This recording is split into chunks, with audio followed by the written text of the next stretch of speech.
Nossa, a aula hoje tá tensa, hein, gente? Confesso para vocês que ela tá bem pesada, né? Mas temos que vivenciar, temos que saber quais são os procedimentos que são feitos, que são realizados aí por profissionais da saúde, tá? Profissionais do socorro, os profissionais que salvam vidas, os profissionais que merecem uma atenção e merecem os parabéns, tá? A todo momento que fazem esse atendimento, tá, joia? Por causa que é essencial para estar ajudando a pessoa. Tá, então, agora na terceira parte da nossa aula, falaremos sobre lesões da coluna.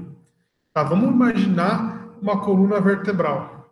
Tá? Na coluna vertebral, temos as vértebras ocas, tá? E temos a medula espinal que passa entre essas vértebras, tá? Através dessas vértebras.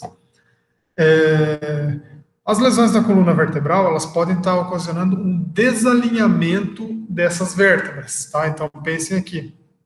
As vértebras, né? Temos a parte cervical, a parte torácica, a região lombar e a região coxígea, tá? Então, quando acontece um desalinhamento das vértebras, a compressão ou laceração da medula espinal, tá? Que está passando lá entre as vértebras e aconteceu uma compressão ou laceração da medula espinal.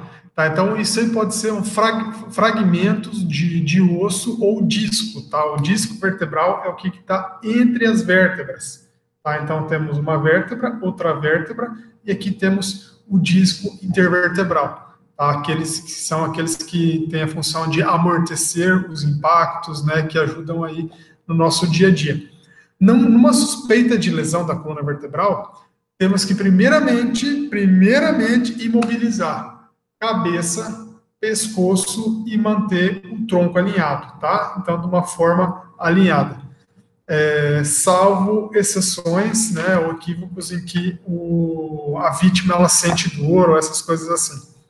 As vértebras cervicais, localizadas aqui na cervical, elas são mais propensas à lesão, tá? Onde é que uma lesão na cervical pode vir a ocasionar aí alguma paralisia, alguma coisa, tá? Então, agora as vértebras lombares, elas são mais resistentes, tá? Onde é que geralmente ocasionam menos lesões, no caso de acidentes, tá? Agora, que nem dor no dia a dia, isso aí é normal, tá acontecendo uma dorzinha lombar, tá? Mas elas são mais resistentes.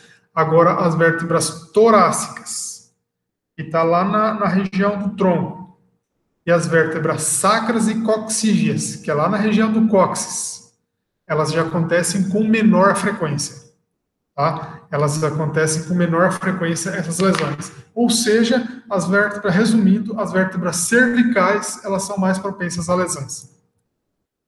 Tá? Então, quais são os mecanismos de lesões que podem estar acontecendo numa lesão da coluna? Tá? Elas podem estar acontecendo aí uma lesão por flexão. Uma lesão por flexão, vamos pegar uns exemplos simples aí. Tá? Você caiu da escada. Podem ver que aconteceu a flexão da coluna aqui, tá? Onde é que pode estar ocasionando alguma lesão na região, tá? Onde, o próprio nome já diz, onde é que aconteceu a flexão, tá? E ocasionou a lesão. Então, vamos lá. Pensa aqui que a parte de trás da coluna vertebral e aqui a parte da frente. Uma lesão por flexão foi o que aconteceu aqui, tá joia? Independente da região que seja.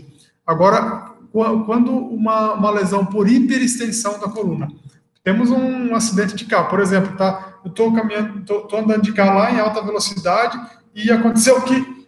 Aconteceu esse movimento aqui, né? Então aconteceu uma hiperextensão, tá? Onde é que colidiu o carro com outro automóvel, tá? E aconteceu a hiperextensão, tá? Então a hiperextensão é o contrário da flexão, né? Que aconteceu a hiperextensão e aí o lado de trás aqui do disco ele foi lesionado, tá? Foi lesionado aqui da coluna vertebral. Temos também a lesão por compressão. A lesão por compressão, tá? Então vamos lá. Lesão por flexão é quando ocorre a flexão e eu lesionei essa parte da frente. A lesão por extensão é quando lesionou essa parte de trás. A lesão por compressão, tá? Como o próprio nome já diz, foi quando comprimiu. Então, por exemplo, a pessoa ela foi dar um mergulho, né? e bateu com a cabeça lá no chão. Não sabia que a piscina era muito rasa e bateu com a cabeça lá no chão. Então, aí aconteceu uma compressão e, consequentemente, o cisalhamento, né, de alguma parte da coluna, tá? Então, de mais propícia que seria da região cervical. Temos a lesão por flexão de rotação, tá? Onde é que a pessoa ela pode cair e o tronco foi para um lado e as pernas foram para o outro. Então, aí foi a lesão por flexão, rotação, tá joia? Então, aí pode estar acontecendo a lesão na coluna também. E a lesão penetrante, quando algum objeto, tá, entra alguma coisa, então essa aí seria uma lesão penetrante. Vamos lá. Independente do tipo da lesão, elas podem acontecer com veículos motorizados, acidentes com veículos e pedestres, quedas, tá, traumatismo por contusão, traumatismo penetrante na cabeça, no pescoço, no tronco, acidentes com motocicletas, enforcamentos, acidentes de mergulho, quase afogamentos sem testemunhas, acidentes de esportes, enfim, tem várias formas de estar acontecendo lesão na coluna, né? Uma região aparentemente forte, mas ela é bem sensível também, tá? Então, isso pode estar acontecendo a qualquer momento com a pessoa. Tá? Então, quais são as complicações que podem estar acontecendo com a lesão na coluna? Um esforço respiratório inadequado. Uma lesão na cervical pode danificar o nervo que controla o diafragma, tá? Onde é que é a respiração superficial, que é o tórax, o abdômen. Então, isso aí pode estar acontecendo um esforço respiratório inadequado, você já pode estar suspeitando uma lesão na coluna. Paralisia, fraqueza, perda de sensibilidade, paralisia abaixo do local lesionado. O que quer dizer isso? Tipo, lesionei aqui na cervical, paralisou por causa que essa lesão impediu para que os impulsos nervosos passem, tá? Então aí pode estar acontecendo uma paralisia abaixo do local lesionado. Se a lesão for na cervical, para baixo da cervical é paralisado. Se a lesão for na região torácica, que é mais ou menos aqui, né, vai ser para baixo da região lesionada. Se for lá na região lombar, para baixo da lombar. Tá? Então, de qualquer forma, gente, de qualquer forma, podemos analisar que é abaixo do local lesionado, ou seja, onde é que o local mais propício para ter uma lesão é na cervical. Tá? Na paralisia também, podemos ver alguns sinais, sintomas aí que seria paralisia dos braços ou das pernas, tá? Um sinal mais confiável da lesão medular. Tá? Esse aí seria o sinal mais confiável da lesão medular, seria uma paralisia dos braços e das pernas. Por exemplo, se for uma lesão na região cervical, paralisia nos braços e nas pernas. Agora, se for lá na região lombar, é só abaixo do local lesionado. Então, provavelmente vai acontecer só a paralisia das pernas. Tá?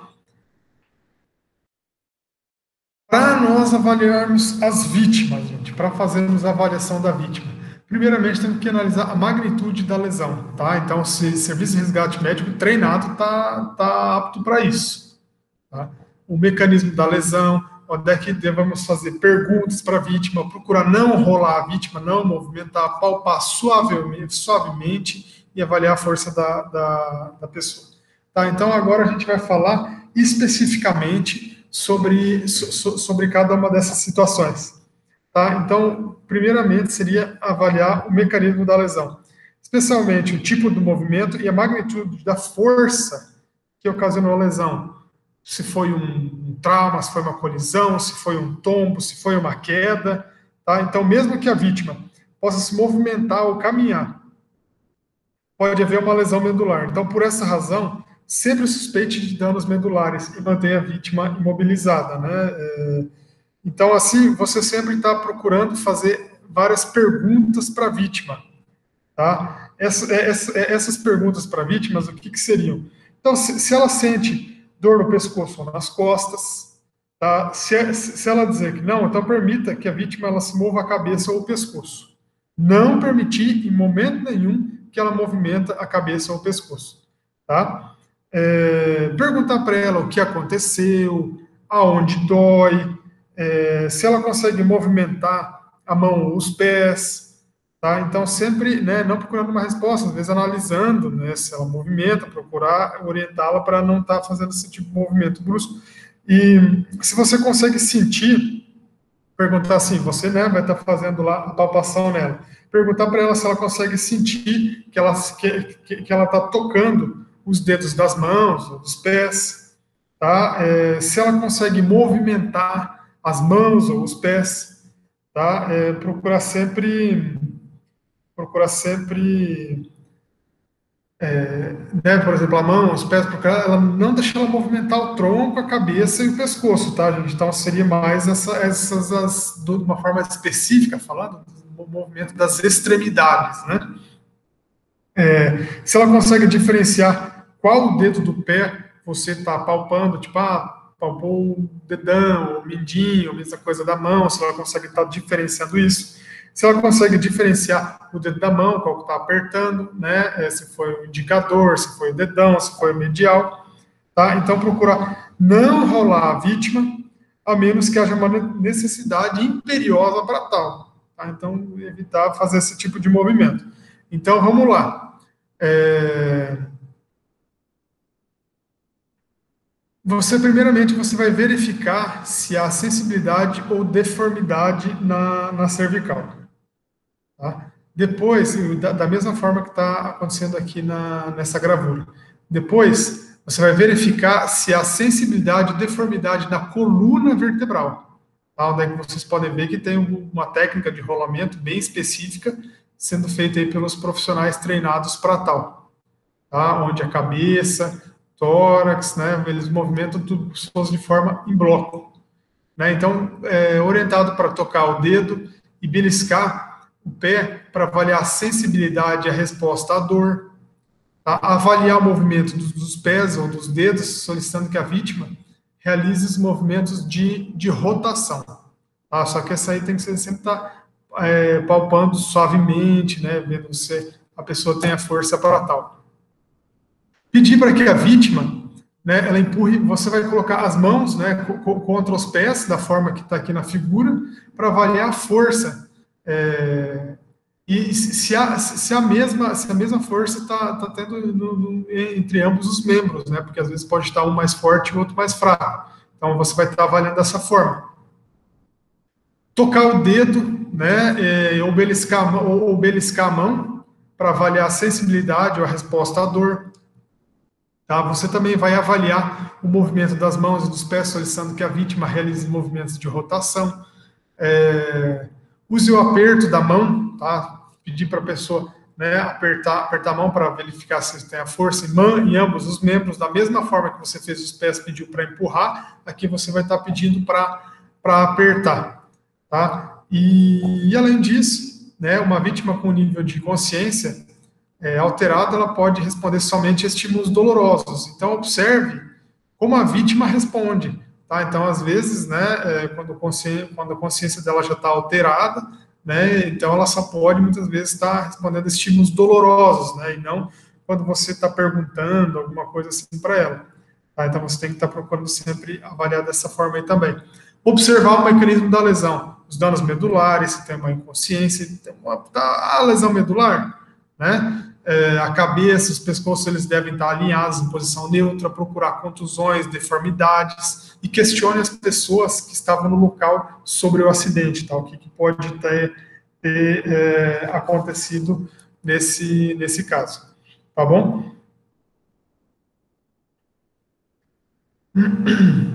Quais seriam os sinais e os sintomas que podem estar acontecendo com essa vítima?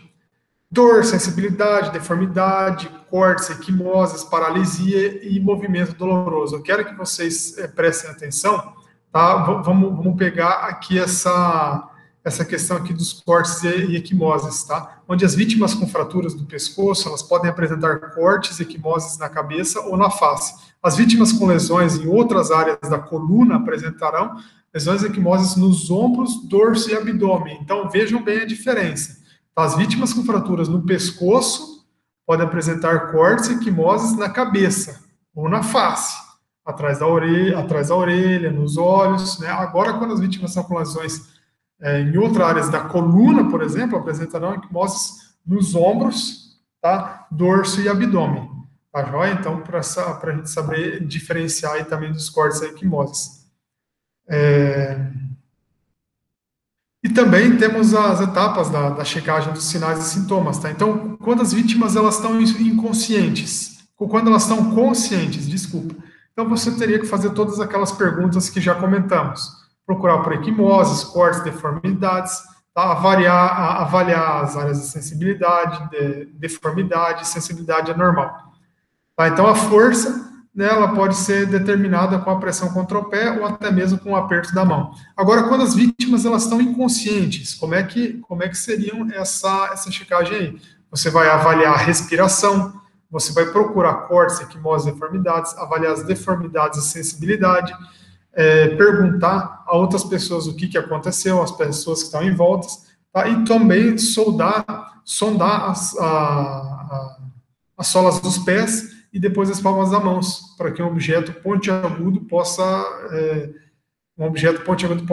verificar a resposta, né, a sensibilidade. Então, esses aí seriam os sinais e sintomas das lesões das vítimas conscientes e das vítimas inconscientes. Já no atendimento de emergência, tá? Cuidado, a gente não pratique se não tiver o devido treinamento. Então, pessoas habilitadas para isso. Regra geral, apoiar e mobilizar a coluna, cabeça, tronco e pelve, tá? Então, vamos lá, técnicas de mobilização. Então, a pessoa está mobilizada aí para estar evitando algum procedimento que possa vir a prejudicar, né? Então, o objetivo seria mobilizar a vítima adequadamente em uma prancha, tá? Então, esse seria o objetivo principal aí do atendimento de emergência das lesões da coluna. Aonde que, primeiramente, a pessoa teria que estar alinhando a cabeça, né? Deixá-la em posição neutra, a menos que a vítima se queixe de dor ou não deixa mudar ou movimentar facilmente na cabeça na posição que ela está. Tá? Então, seria deixar na posição que está. Agora, se você encontrar resistência, estabilize o pescoço na posição que ele se encontrou. Tá? Então, não procurar estabilizar, procurar na posição que se encontrou se houve alguma resistência. Então, alinhe a cabeça com a coluna vertebral e mantenha a cabeça em posição neutra. Use as mãos, tá? Como está aqui, use as mãos para manter o alinhamento do pescoço e da cabeça. Até que a vítima seja imobilizada adequadamente sobre uma prancha, tá? Então, é aqui a primeira etapa principal, aí quando seria a imobilização de uma etapa final aí, né, onde podemos analisar aqui, né, imaginar uma linha imaginária, como comentamos já na aula também, do nariz, vai vindo até aqui no umbigo, tá? Então, esse seria o alinhamento ideal. Então, e peça que a vítima ela movimente a cabeça com um dos seguintes métodos. Peça para que a pessoa segurar a cabeça, tá? E posicione o pescoço da vítima em posição neutra alinhada. Ajoelhe-se ao lado da vítima, a vítima presa entre seus joelhos. Estabeleça e mantenha. Então aí já seria a abordagem primária e secundária, né, que a gente vai estar estabelecendo a via aérea aberta, a ventilação adequada, a técnica de mobilização da tranção da mandíbula para desobstrução das vias aéreas, tá? Então, e a qualquer momento, se necessário for também, tá fazendo as compressões torácicas ou a reanimação, ressuscitação cardiopulmonar e além do controle da hemorragia. Tá joia? Então, vocês estão vendo aí que a aula está bem pesada, né, que tem bastante coisa aí para fazer, para estar aprendendo várias técnicas aí de uma forma tudo compilado aí que aprendemos já durante no decorrer do nosso ano. Tá? E também tem um caso, gente, da remoção do capacete. Né? Temos que cuidar com isso aí também, porque, por exemplo, você pode pensar que a vítima tem todos esses casos aí, tá? Tem uma lesão na coluna, pode ter uma fratura no crânio, mas pode estar usando o capacete. Tá? Então, no caso aqui, vou estar falando também como que pode ser feita a remoção do capacete por pessoas treinadas aí para tal. Isso interfere na avaliação e no tratamento das vias aéreas e respiração, tá? Então, por isso tem que estar removendo o capacete. Então, se ele não estiver bem ajustado, permitindo a movimentação excessiva da cabeça em seu interior. Interfere também na imobilização adequada da coluna.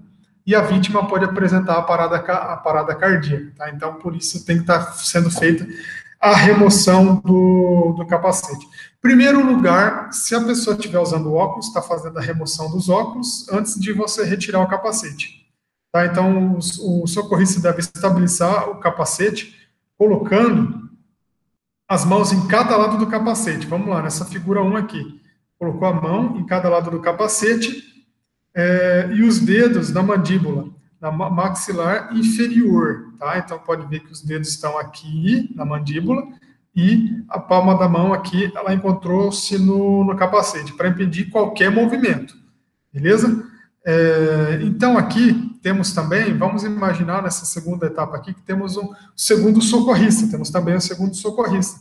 Ele deve afrouxar, tá, a tira do queixo, tá? Então, tem essa tira aqui que vem do capacete, né? Então, vamos imaginar que o capacete, ele é aberto, né? Muitas vezes, vamos imaginar aqui de um ciclista, né? Vamos imaginar um ciclista que acontecesse aqui, um capacete aberto, e o outro socorrista está afrouxando a tira, enquanto que o outro está estabilizando, tá?